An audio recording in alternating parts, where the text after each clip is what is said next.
اور سپردگی کی جگہ یعنی جہاں اس کا مکان یا اس کی قبر بنے اللہ تعالیٰ اس کو بھی جانتا ہے، اس کا بھی رب کریم نے بندوبست کیا ہے، اور یہ سب کچھ روشن کتاب میں مذکور ہے۔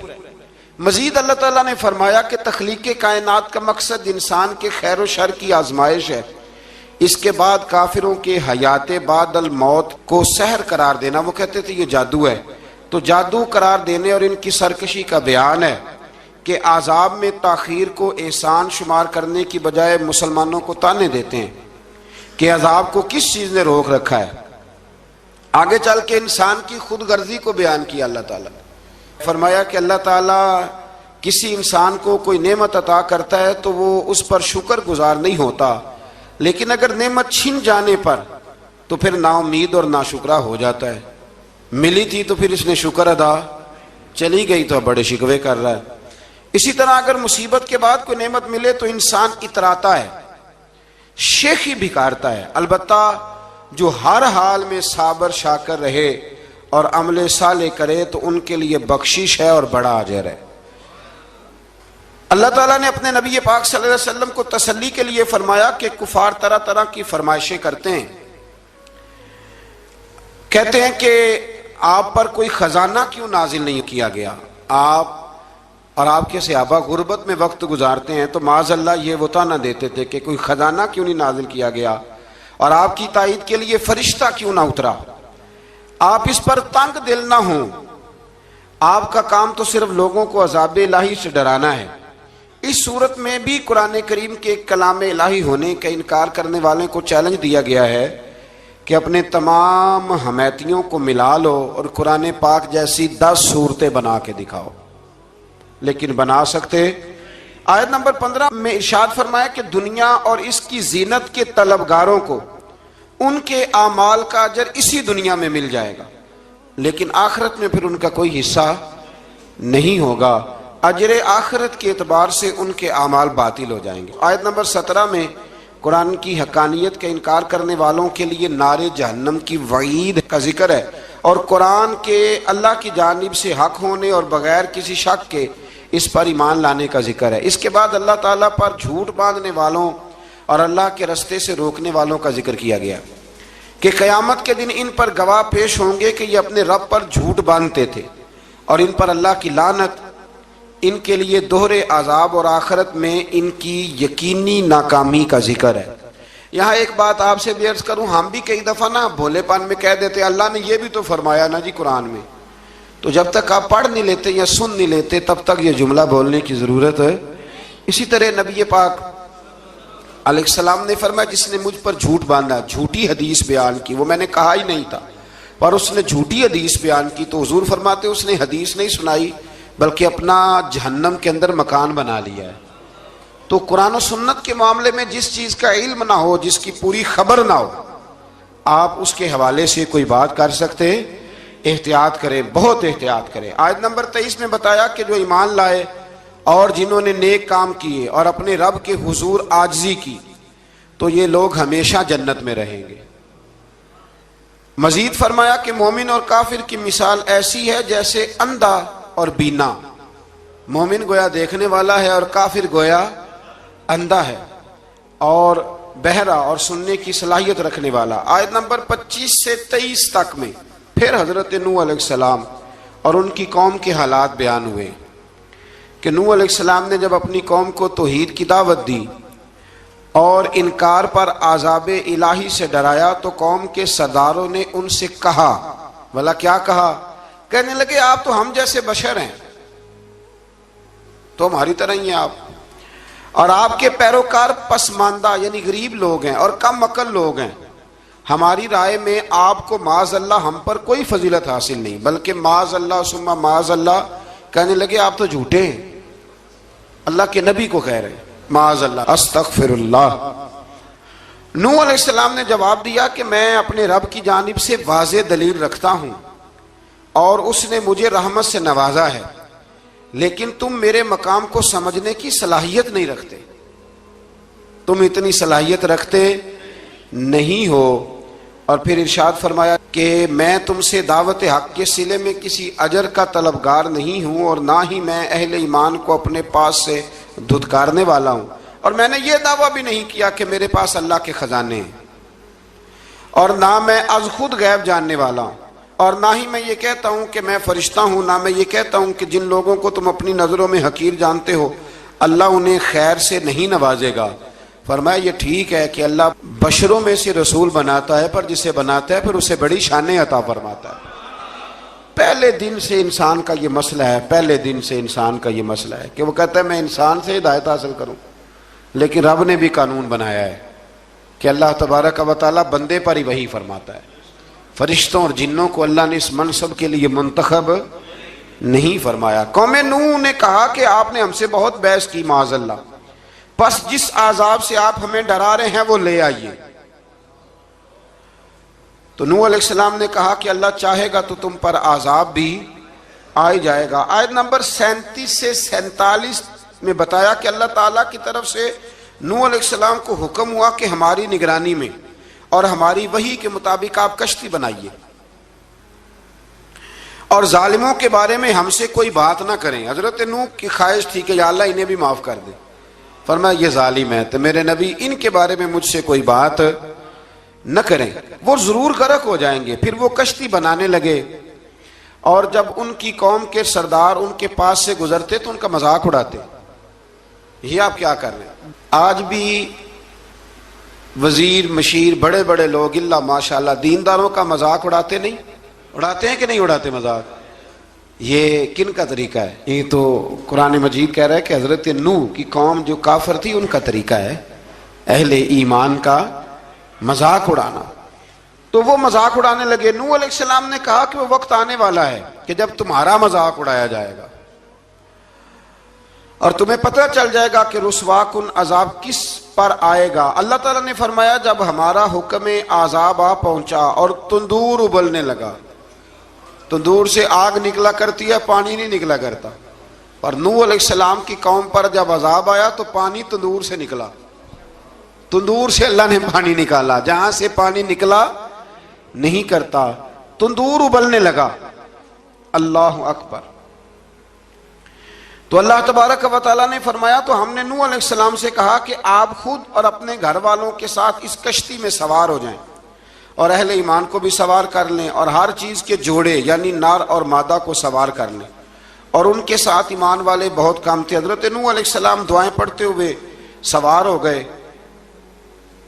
پھر کیا ہوا؟ کشتی انہیں پہاڑوں جیسی موجوں میں لے جا رہی تھی کہ نوح علیہ السلام الگ کھڑے ہوئے اپنے بیٹے سے فرمانے لگے اے بیٹے ہمارے ساتھ کشتی میں سوار ہو جا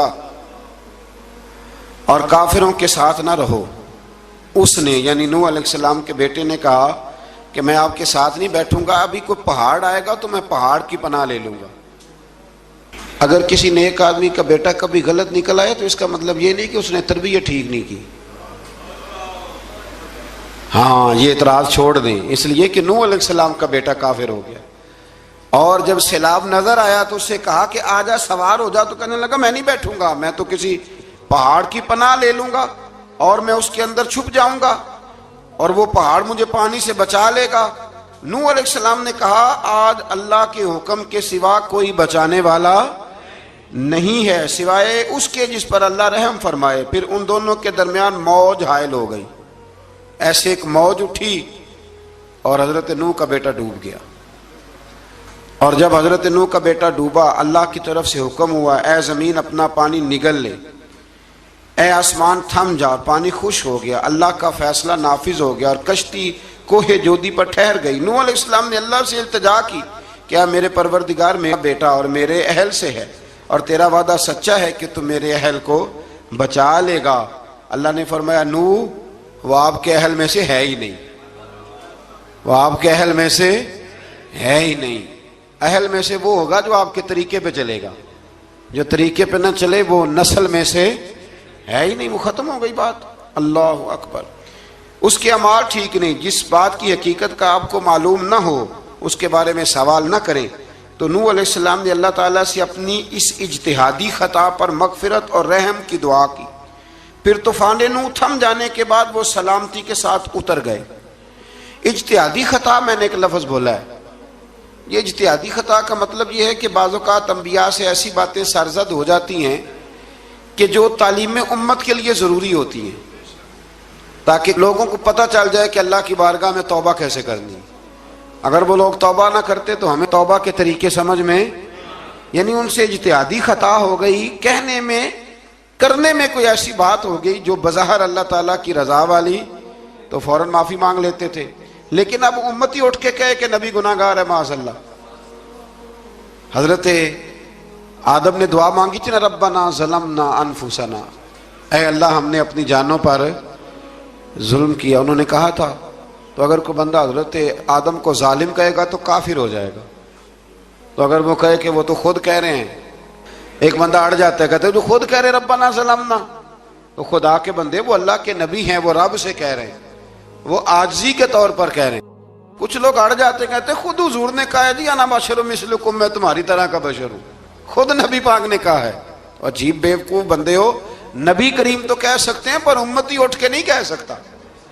اس نے تو کہنا ہے وہ حبیب اللہ ہے، اس نے تو کہنا ہے وہ قیامت میں شفاعت کرنے والے ہیں، امتی نے تو کہنا ہے وہ سارے نبیوں کے سردار ہیں، وہ امام الانبیاء ہیں۔ امتی وہ لفظ ادا کرے گا جو اس کے بنتے ہیں۔ اب کوئی بندہ اٹھ کے کہہ دے، دیکھے نا ایک بہت بڑا عالم تقریر کرتے ہوئے کہے جی میں تو ان پڑھ آدمی ہوں، تو اس کا شاگرد کہے کہ استاد جی قسم اٹھائے ہاں آپ نے تقریر میں کہا نہیں میں ان پڑھ ہوں، آپ تو ان پڑھ ہے، تو یہ بات ادب ہے کہ بے ادبی ہے؟ چلیں اس سے آگے چلتے ہیں، یہ بھی ذرا مشکل سے سمجھ میں آئے گی۔ ایک اور بات جو جلدی سمجھ میں آ جائے گی، ایم این اے جب اعلان کرتا ہے، تقریر کرتا ہے، الیکشن لڑتا ہے، تو کہتا نہیں میں قوم کا خادم ہوں، کہتے ہیں نا کہ میں قوم کا خادم سے آپ کیا کچھ کراتے ہو؟ سارے کام کراتے ہیں نا۔ خادم کو بندہ یہ بھی کہہ لیتا ہے کہ جھاڑو دے دے گلی میں، کہتے ہو کہ نہیں کہتے؟ تو اس نے بھی تو سپیکر میں کہا میں خادم ہوں، کہو اس سے کہ جھاڑو دے گلی میں آ کے، پھر پتہ کیا حال ہوگا؟ جھاڑو تو نہیں آئے گا اور ہو سکتا ہے کچھ ہے آ جائے۔ تو اس لیے اب کوئی بندہ کہے جی انہوں نے خود کہا ہے، تو ایک کچھ پوری جماعت ہے لوگوں کی جو بات کو سمجھتی نہیں، کہتے ہیں خود کہا ہے میں بشر ہوں، انہوں نے خود کہا ہے میں غیب نہیں جانتا، انہوں نے خود کہا ہے میرے پاس خزانہ کوئی نہیں، انہوں نے خود کہا ہے میرے پاس کوئی شے نہیں۔ تو اس لیے آپ سمجھیں کسی کے لفظوں پر اگر آپ گرا لگا کے بیٹھیں گے تو پھر اس سے بے ادبی ہوگی۔ تو نوح علیہ السلام نے اللہ سے اپنی اجتہادی خطا کی معافی مانگی۔ اب حضرت نوح کو کوئی خطا کار کہے گا تو بہت بڑا مجرم بن جائے گا، اس لیے کہ وہ اللہ کے نبی ہیں۔ آیت نمبر 50 میں قوم عاد کا ذکر ہے، اور ان کی طرف دعوت توحید دینے کے لیے اللہ تعالیٰ نے حضرت ہود علیہ السلام کو بھیجا۔